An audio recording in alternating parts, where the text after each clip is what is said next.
Chapter 47 Huntsman the Unlucky by John T. Nake. Once upon a time there lived a huntsman.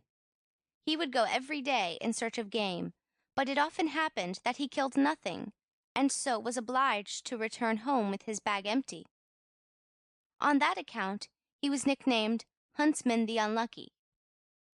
At last he was reduced by his ill fortune to such extremities that he had not a piece of bread nor a kopeck left. The wretched man wandered about the forest, cold and hungry. He had eaten nothing for 3 days, and was nearly dying of starvation. He lay down on the grass, determined to put an end to his existence. Happily, better thoughts came into his mind. He crossed himself and threw away the gun. Suddenly, he heard a rustling noise near him. It seemed to issue from some thick grass close at hand. The hunter got up and approached the spot. He then observed that the grass partly hid a gloomy abyss, from the bottom of which there rose a stone, and on it lay a small jar. As he looked and listened, the hunter heard a small voice crying, "Dear kind traveler, release me!" The voice seemed to proceed from the little jar. The courageous hunter, walking carefully from one stone to another, approached the spot where the jar lay, took it up gently, and heard a voice crying from within like a chirping of a grasshopper. "Release me, and I will be of service to you." "Who are you, my little friend?" asked Huntsman the Unlucky. "I have no name, and cannot be seen by human eyes," answered a soft voice. "If you want me, call Merza. A wicked magician put me in this jar, sealed it with the seal of King Solomon, and then threw me into this fearful place, where I have lain for 70 years. "Very good," said Huntsman the Unlucky. "I will give you your liberty, and then we shall see how you will keep your word." He broke the seal and opened the little jar. There was nothing in it. "Hello, where are you, my friend?" cried the hunter. "By your side," a voice answered. The hunter looked about him, but could see no one. "Merza!" "Ready. I await your orders. I am your servant for the next 3 days, and will do whatever you desire. You have only to say, 'Go there, I know not where, bring something, I know not what.'" "Very well," said the hunter. "You will doubtless know best what is wanted. Go there, I know not where, bring something, I know not what." As soon as the hunter had uttered these words, there appeared before him a table covered with dishes, each filled with the most delicious viands, as if they had come direct from a banquet of the Tsar. The hunter sat down at the table and ate and drank till he was satisfied. He then rose and crossed himself, and, bowing on all sides, exclaimed, "Thank you, thank you!" Instantly the table and everything else with it disappeared, and the hunter continued his journey. After walking some distance, he sat down by the roadside to rest. It so happened that while the hunter was resting himself, there passed through the forest a gypsy thief, leading a horse which he wanted to sell.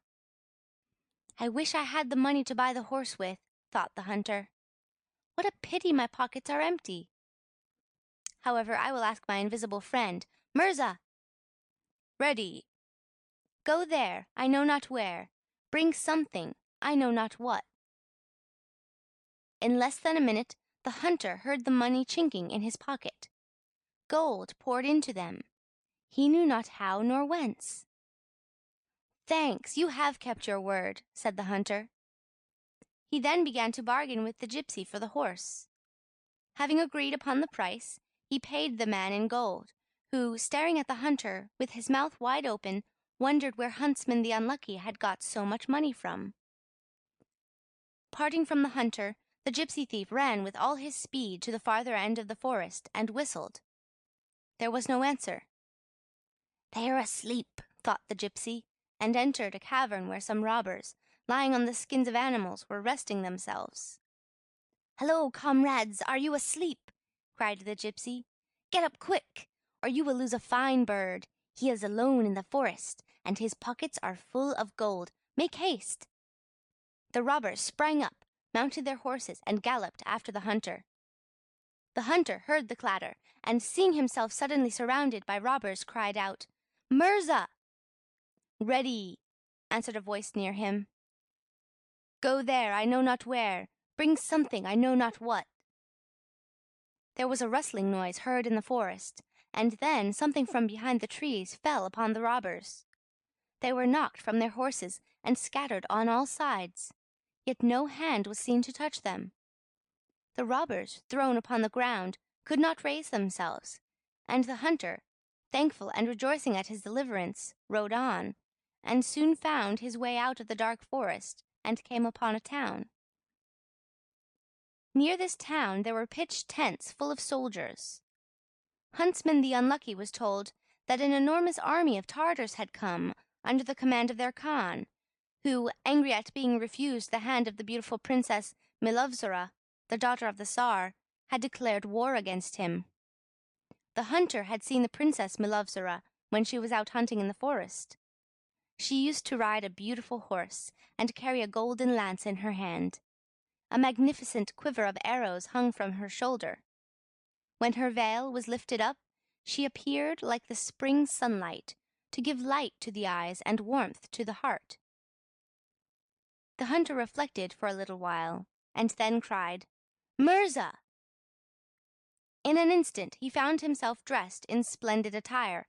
His jacket was embroidered with gold. He wore a beautiful mantle on his shoulders, and ostrich feathers hung gracefully down from the top of his helmet, fastened by a brooch of a ruby surrounded by pearls. The hunter went into the castle, presented himself before the Tsar, and offered to drive away the forces of the enemy, on condition that the Tsar gave him the beautiful Princess Milovsura for his wife. The Tsar was greatly surprised, but did not like to refuse such an offer at once. He first asked the hunter his name, his birth, and his possessions. "I am called Huntsman the Unlucky, master of Merza the Invisible." The Tsar thought the young stranger was mad.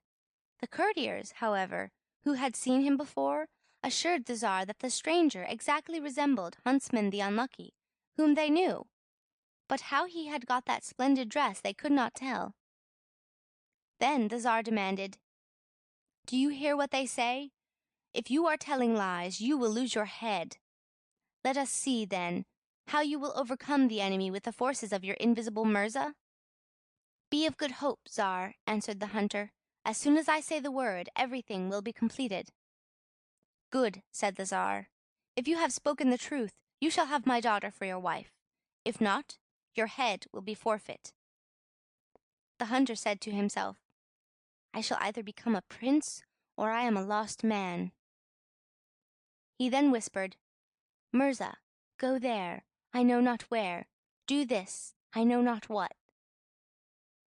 A few minutes passed, and there was nothing to be heard or seen. Huntsman the Unlucky turned pale. The Tsar, enraged, ordered him to be seized and put in irons, when suddenly the firing of guns was heard in the distance. The Tsar and his courtiers ran out on the steps leading to the castle, and saw bodies of men approaching from both right and left, their standards waving gracefully in the air. The soldiers were splendidly equipped. The Tsar could hardly believe his eyes, for he himself had no troops so fine as these. "This is no delusion," cried Huntsman the Unlucky. "These are the forces of my invisible friend." "Let them drive away the enemy, then, if they can," said the Tsar. The hunter waved his handkerchief. The army wheeled into position. Music burst forth in a martial strain, and then a great cloud of dust arose. When the dust had cleared away, the army was gone. The Tsar invited Huntsman the Unlucky to dinner, and asked him numerous questions about Merza the Invisible. At the second course, the news came that the enemy was flying in every direction, completely routed.